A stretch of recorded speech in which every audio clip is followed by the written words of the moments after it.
I see you. Thank you for tuning in today to a fantastic and special episode today.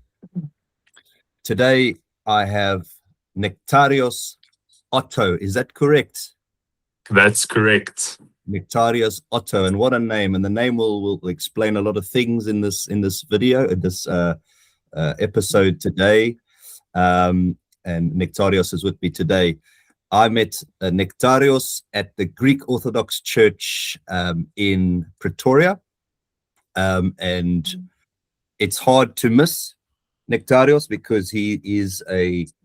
Are you a reader, Nektarios? I'll hand over because people don't want to listen to me. People want to hear about you. Are you a reader or are you just a chanter? I don't say just a chanter, but that's very important. No. Firstly, thanks for having me, Jared or Jonah. It's nice to be here with you, and it was always a pleasure seeing you around whenever you visit South Africa. And the first meeting, I think it was during Lent, the 1 year. It was for one of the Friday night services, the Salutations of the Mother of God. Anyways, so actually, no, not a tonsured reader. I feel like the Greek church is a little bit more, I almost want to say lax when it comes to these things. I was just kind of thrown into the deep end, and before I knew it, I was chanting. So not tonsured or anything of that. Look, properly, I should be. But for now, I'm just doing obedience and, whatever comes next. So, yeah, I am a chanter. I'm not really educated in Byzantine notation or music. Basically, all I do is just what I know. And, from ear and being at church, for almost 10 years now. So I'm kind of winging it. But with God's help, we're doing well and we're getting better. And there's other young guys helping me out. And, so yeah, we've got a good thing going. Thank God. Oh, man, thank God. Yeah. So there's a lot to talk about today, but I think they sort of pivot around these themes. So Orthodoxy is very important to the Sunny Banana, obviously central, and your journey to Orthodoxy. Your surname's going to come up, Otto. Your birth name, Crano. And those South Africans and rugby fans among us will be ringing bells there of a certain age. That name, and perhaps just like some books. We can talk about some books because I've got a book here next to me called Everyday Saints. Father Alexander here at our church has this copy, and I asked him for it today because you gave this copy to me last August. You lent it to me kindly, and it is a beautiful book. And also Prodromos. What's the full name of your business? So it's Prodromos Orthodox Goods. Yeah. Kind of a small project that I started here as a little bit of a side hustle while I finish up my studies. Prodromos is the Greek title for the Honorable Forerunner for St. John the Baptist, who I consider as my patron for the business. So I dedicated it to him, but we'll get to that later as well. There's also a story connected to that. Yeah, beautiful. And I can attest to the great work. You kindly gave me a beautiful icon of Jonah, my baptismal saint. Yeah, beautiful. Is that what I call it? Sorry, I'm new to Orthodoxy. You know that I'm actually new to Orthodoxy because being baptized on the 11th of April, my baptismal saint. What do I say? What do you say? Because you Nectarios. So what do you? Is that your church name? Is that your? Yeah, it's your baptismal name. It's your patron saint. I think that's the correct title. Yeah, it's the name that you took in baptism after a specific saint. Yeah. So Prophet Jonah, your patron or your namesake, whatever you want to call it. Namesake. Yeah. I don't know what to do when I come back to South Africa because here, obviously, I'm in the roll call calendars 13 days out from the Greek church. And either I celebrate 2 names days at the Greek church and then go 2 weeks later to the Russian Orthodox one in Madrid. Yeah. 2 Christmases. I mean, you could do that, like some of the spiritual fathers on the Holy Mountain, they go on and off all the time. They've got spiritual children in the mainland. And, if you think like figures of Elder Ephraim of Arizona, he was on Mount Athos, but he used to go to America. And sometimes he used to do certain feasts out in the world. And then when he gets to Mount Athos, it's back by 13 days. And then he does the feast again. So it's a good thing. Why not? If you've got the opportunity, there's no reason not to celebrate twice. So Yeah. you can definitely do that. Yeah. I wanted to do something today because of how Orthodoxy Central is. Read from the book of the Gospel according to St Matthew. A very short reading for today in our church. So if you just won't mind, it's chapter 16. I've already lost it. Chapter 16, 11, 16 to 20. Sorry. But to what shall I liken this generation? It is like children sitting in the marketplaces and calling to their companions and saying, we played the flute for you, and you did not dance. We mourned to you, and you did not lament. For John came neither eating nor drinking, and they say he is a demon. He has a demon. The Son of Man came eating and drinking, and they say, look, a glutton and a winebibber, a friend of tax collectors and sinners, but wisdom is justified by her children. Then he began to rebuke the cities in which most of his mighty works had been done, because they did not repent. And that just, there's a lot of orthodoxy happening right there in that reading, isn't there? There's John the Baptist, who you mentioned about Prodromos. Well, okay, let's start there then. Tell us how you got into this business and the story behind your work. Yeah, look, so obviously South Africa, we're quite far removed from anything Orthodox. I mean, thank God for the Greeks. They built plenty of churches. We have a large Greek and Cypriot community here. So, I mean, Johannesburg, Gauteng probably has about 25 churches, I almost want to say. Yeah. So Joburg, I mean, wherever you are in Joburg, you're about like 15 minutes away from a Greek church, right? Yeah. But unfortunately, it still mainly only caters to the Greeks. They haven't really gotten that, I almost want to say, that missionary spirit that we see in Rokor and some of the other jurisdictions that are really doing amazing work catering to many newcomers, which we are also seeing here. I mean, constant baptisms, constant inquirers, like it's just never ending. It's incredible. So yeah, there was a big need for Orthodox stuff. People want icons, people want books, things that will help them in their faith. Normally you can get people who are going to Greece to bring back stuff for you, but no one here is actually putting in the effort to do something. So it's quite an interesting story how it started. So I visited the Holy Mountain a few times, and there's another monastery in northern Greece, which is dedicated to St. John the Forerunner. It's an ancient 13th century monastery, and I've been making small icons and small pendants and things. And whenever I go to the monastery, it's a female monastery. I've got some friends whose sister is a nun there. I always feel bad staying at the monasteries because they open their doors to you and they obviously don't accept payment or whatever. And I'm still a young student. I can't always give them a bunch of cash to say thank you.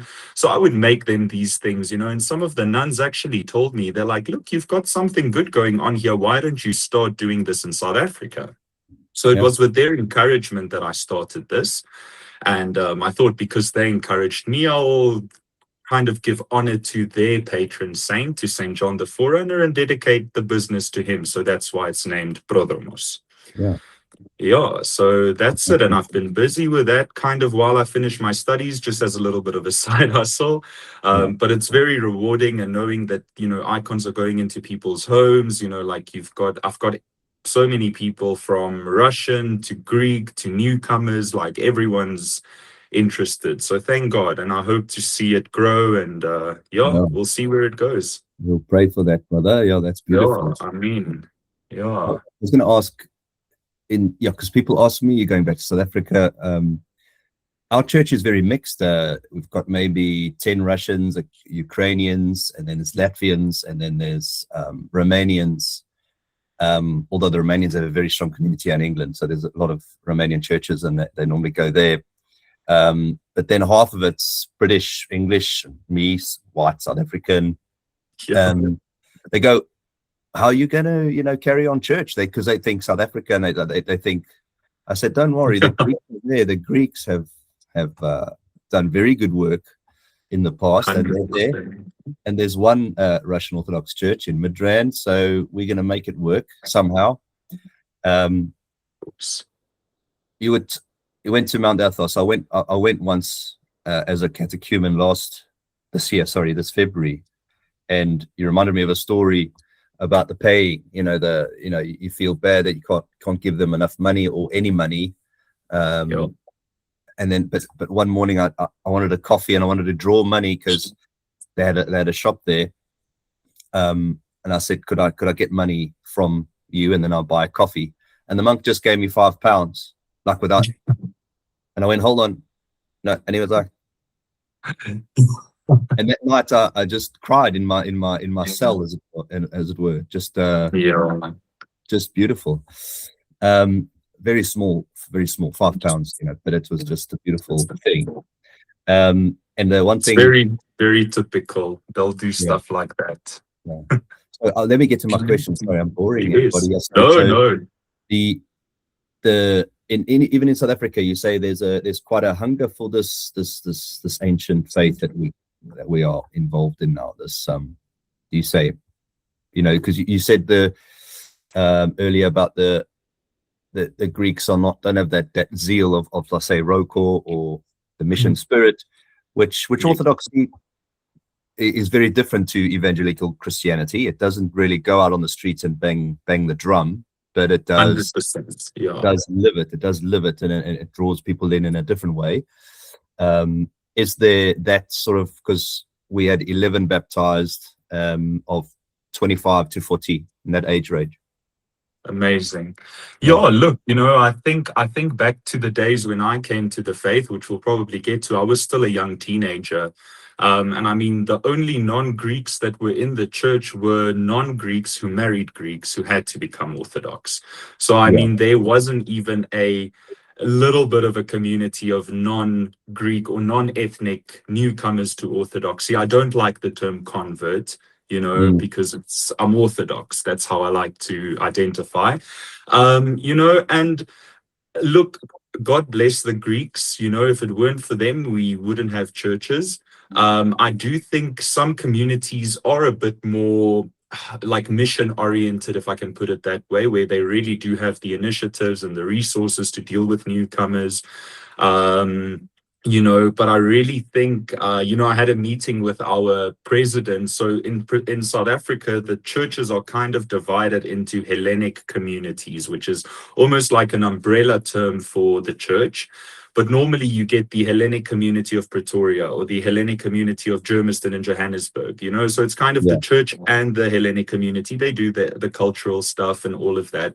But I had a meeting with our president the other day, and I told him, I said, look, you guys need to realize that in 20 years, the church isn't going to cater to just Greeks. It's probably going to cater to majority non-Greeks. And I was like, don't be offended by this, because I know some of them could, their pride could get the better of them, because for them it's their Greek heritage and all of that.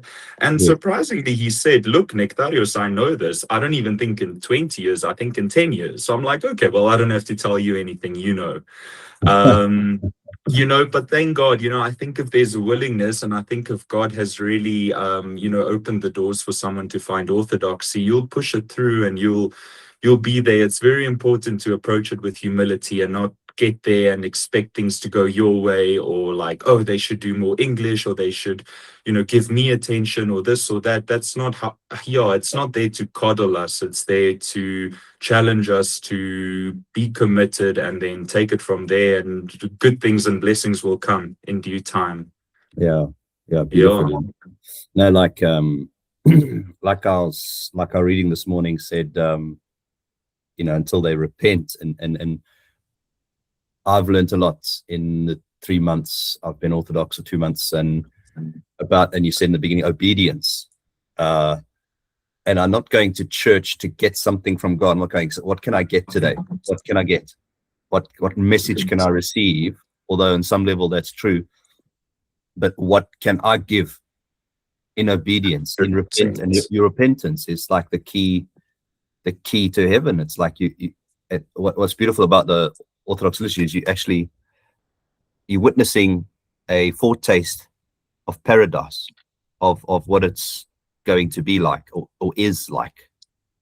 That 100%. That eternal supper, that divine banquet with the Lord, and that's what you need. You're going there to get what your soul needs. And yes, it's not like me, and they should put that icon there or move that, and that's what I've found in Orthodoxy, and it's very refreshing, actually. Yeah. But it's humans. It's full of humans. Like after liturgy, there's talks about this and that, and ideas, and you go, well, that's that old Orthodox joke about how many Orthodox it takes to change a light bulb. Remind me again. And how many Orthodox does it take to change a light bulb? I don't know. You tell me. Change? Oh, there you go. Go. It's this. It's like, okay, we have this. We have our ancient ways.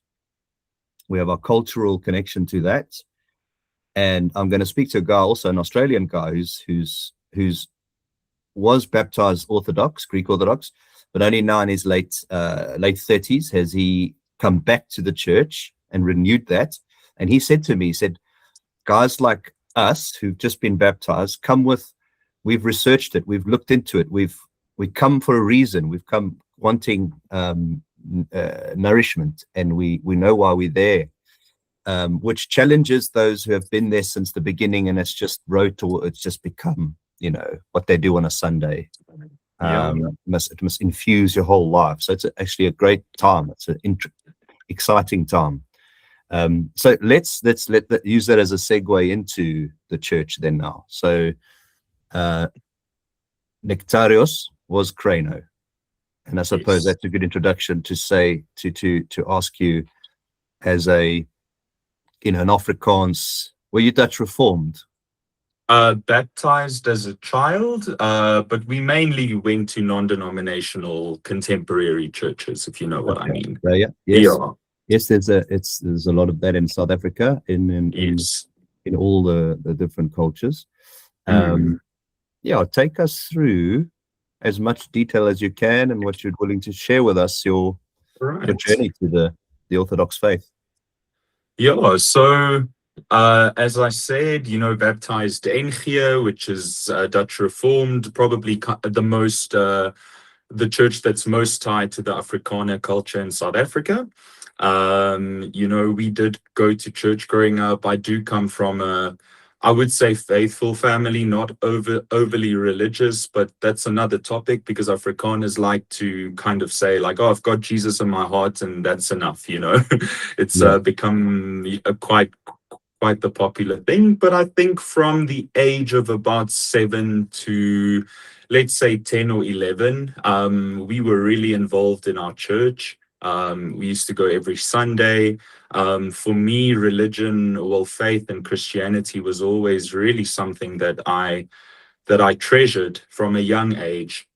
And I'm very thankful I had a grandmother who spent a lot of time teaching us about the figures of the Old Testament, who I now revere as saints, including Saint Prophet Jonah. I think that was the closest thing we had to holy figures and the saints. So that really, created a spark within me.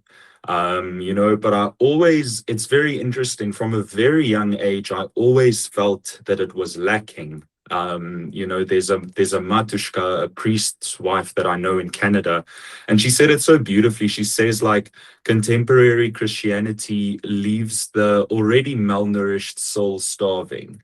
And I thought, like, there has to be more, there has to be something deeper.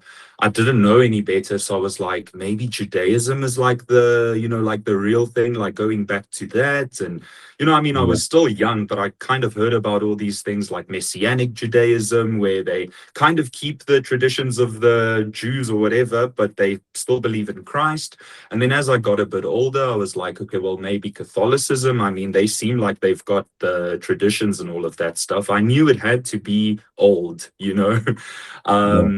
And my introduction to Orthodoxy is quite unconventional. It's very funny. I think as a child, I was very receptive. I really liked history. I liked, questioning things and kind of seeing what's out there. And the very popular movie, My Big Fat Greek Wedding, I don't know if you've ever seen it. Yeah. Now I cringe when I watch it because they just make such a mockery of the church. But anyways, as a child, I saw that and I was like, man, that's quite interesting. I wonder what faith this is. And I mean, I was probably 8 when I saw it the first time, so I was quite young.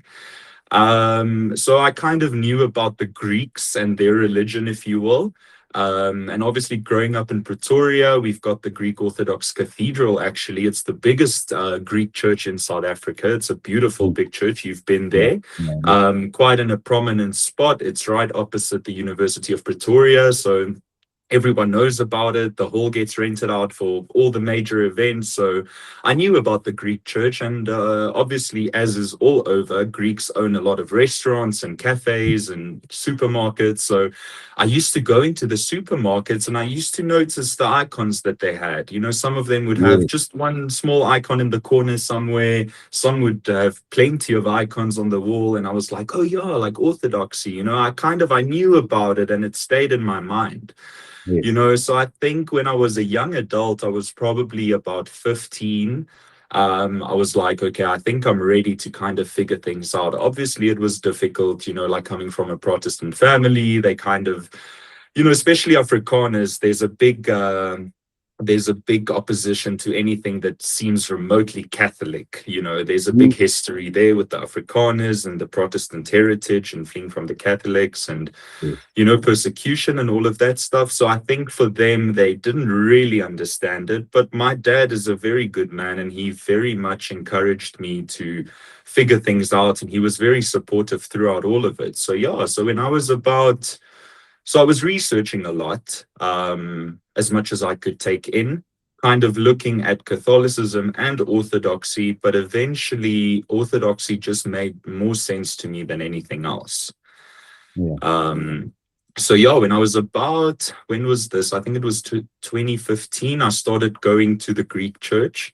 Obviously I was very young. I think the priest was like, oh man, what's this 15-year-old doing here? Like, how are we going to deal with this? So, after my first service, I went to him. I said, look, I'm very interested in Orthodoxy. I'd like to get baptized at some point. He's like, okay, that's all good, but I want to meet your father, he told me. So it's like, okay, fair request. So my dad and I went and we saw Father Michael, my parish priest, and, just to make sure that everything's allowed and okay. And my father was like, yeah, go ahead. So started with catechism, did that for a while. And I think I was baptized. Yeah, I think it was the same year. I was baptized at the end of the year. Beautiful.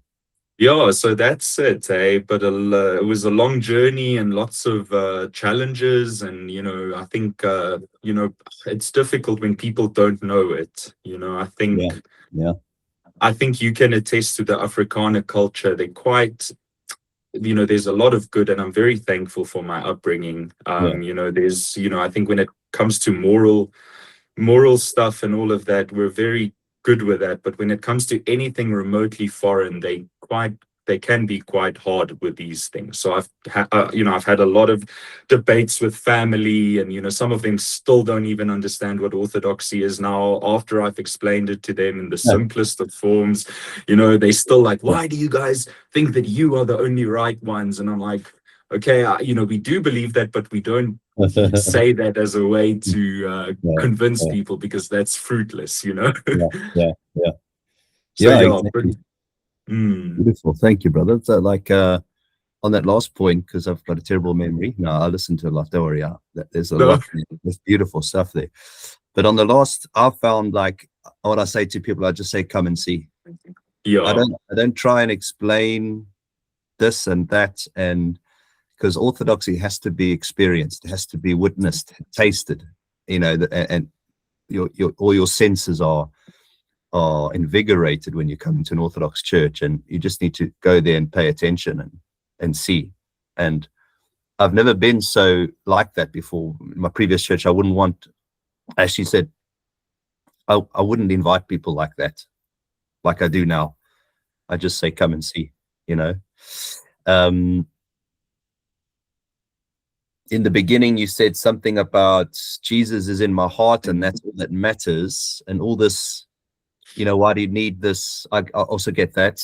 Why do you need these pictures, what we call icons, and why do you need this? Why do you need that? Why do you even go to church sometimes? So like a lot of people here in England, because I try to sell my biltong at markets, but I have my church card. The church card is next to my biltong as well, isn't it?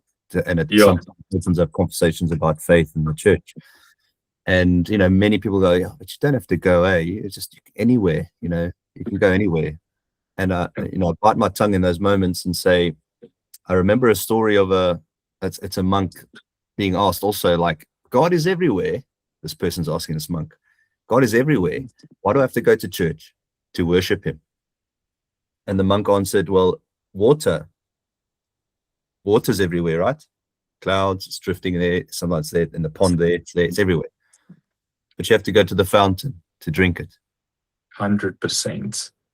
And you don't know it until you looked into it and you taste and see. So yeah, it's very much so. It will never be, people won't be won over by arguments, and maybe some will, the more intellectual people that are curious, it will work with them, but you've got to get into it. Okay, so Nektarios, that's the next thing. So what is your connection with the saint? Tell us a little bit about that, please. Yeah, so I think Saint Nectarios has a very special place in the hearts of Greeks all over. I think he's probably one of the most revered saints of, let's say, the last 100 years. He's a new recent saint. And I think the generation of Greeks that came to South Africa, look, a lot of them came quite early in the 1900s, but a lot of them kind of came from the 1950s, 60s, 70s. There's a generation from that side as well. And this was obviously in and around the time that Saint Nectarios was glorified by the church. The Greeks in South Africa, there's a big veneration for him, because obviously he's also kind of an African saint. He was in Alexandria in Egypt, on the other side of the continent, but it's the closest thing we can get, so we take it. So we really do love him. There's a church dedicated to him in Johannesburg as well, and he was one of the first saints that I really got to know about, because I think he's one of the saints that a lot of the people have a connection with here. The lady who eventually became my godmother when I was baptized, Saint Nectarios did a very big miracle for them and their family. Here in South Africa in the 1960s, her cousin was born with heart problems. I think she had a few holes in her heart, but her mother was actually not believing. As a Greek and as an Orthodox Christian, she actually did not believe. But my godmother's parents were faithful people, and this was around the time that Saint Nectarios got glorified as a saint. And they basically told her, pray to Saint Nectarios. He helps with all of these health problems, And the woman was so desperate because, this was the 1960s. I think there was like a 50% chance of the op going well. This was a baby, like with heart problems, it was a big thing. And she was actually in Pretoria East Hospital, and she was praying at the end. She was so desperate, and you won't believe me, but Saint Nectarios actually appeared to her in the hospital room. He appeared to her, he went and he blessed the little baby. He told her, don't worry, everything's going to be all right. And lo and behold, everything went fine. So, hearing about these things, and also knowing, you can give the Greeks a lot of grief, like especially I think if you come from a Rokor background, or you're a bit more used to the reverence that's supposed to be shown in church. You can sometimes think like, oh man, these Greeks are such a handful, and they talk during the services, and they don't have respect. But you know, for them, they speak about Christ and the Mother of God and the saints with a lot of familiarity, you know. Yes. Yeah. Even with the Greeks, like they'll say Panagia mu, which is, you know, my Panagia, which is the title of the Mother of God, and Yes. you know, Theemu, my God, you know, and you might think that they're blaspheming, but you know, actually they really are not. They just have Christ and the Mother of God and the saints so close to themselves. They speak about them with familiarity. You know, it took me a long time to realize that, but yeah. So anyway, so that's kind of how I knew about Saint Nectarios. You know, he's a very loved saint in South Africa, and then obviously reading his life, the great persecution he went through, his humility, and just everything. Yeah, he's an incredible saint. Yeah.